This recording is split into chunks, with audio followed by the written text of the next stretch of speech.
દેવસૈની એકાદશીના પાવન અવસરે અંજારના જય શ્રી કૃષ્ણ ગ્રુપ દ્વારા વરસાદી માહોલ વચ્ચે પણ અડગ આસ્થા, ભક્તિ અને ઉમંગ સાથે ભવ્ય પ્રભાત ફેરીનું આયોજન કરવામાં આવ્યું હતું.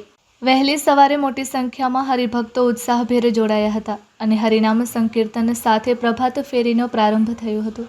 પ્રભાત ફેરી શહેરના વિવિધ ઐતિહાસિક અને પૌરાણિક મંદિરોમાં દર્શન કરતી આગળ વધી હતી. સમગ્ર માર્ગ દરમિયાન હરે કૃષ્ણ, કૃષ્ણ કૃષ્ણ હરે હરે, હરે રામ, રામ રામ હરે હરે, જય શ્રી કૃષ્ણ, જય શ્રી રામ તેમજ હર હર મહાદેવના ગુંજતા જયઘોષથી સમગ્ર વાતાવરણ ભક્તિમય બની ગયું હતું. વરસાદી વાતાવરણ હોવા છતાં ભક્તોના ઉત્સાહમાં કોઈ ઘટાડો જોવા મળ્યો ન હતો.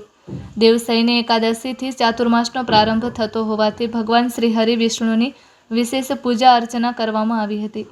સાથે જ ભક્તોને ચાતુર્માસ દરમિયાન જપ, તપ, દાન, સત્સંગ, સેવા અને સદાચારનું પાલન કરી આધ્યાત્મિક જીવન જીવવાનો સંદેશ આપવામાં આવ્યો હતો. આ પ્રસંગે જય શ્રી કૃષ્ણ ગ્રુપના જીતેશભાઈ પીઠડિયાએ જણાવ્યું હતું કે પ્રભાત ફેરીનો મુખ્ય હેતુ ભારતીય સંસ્કૃતિનું જતન, સનાતન ધર્મનો પ્રચાર પ્રસાર, નિષ્કામ ભક્તિ, સામાજિક સમરસતા અને જીવમાત્ર પ્રત્યે સેવાની ભાવના જાગૃત કરવાનો છે.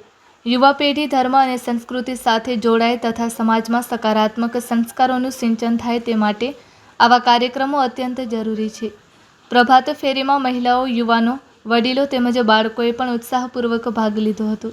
કાર્યક્રમના અંતે સમગ્ર વિશ્વમાં સુખ, શાંતિ, સમૃદ્ધિ અને સર્વજન કલ્યાણ માટે પ્રાર્થના કરવામાં આવી હતી.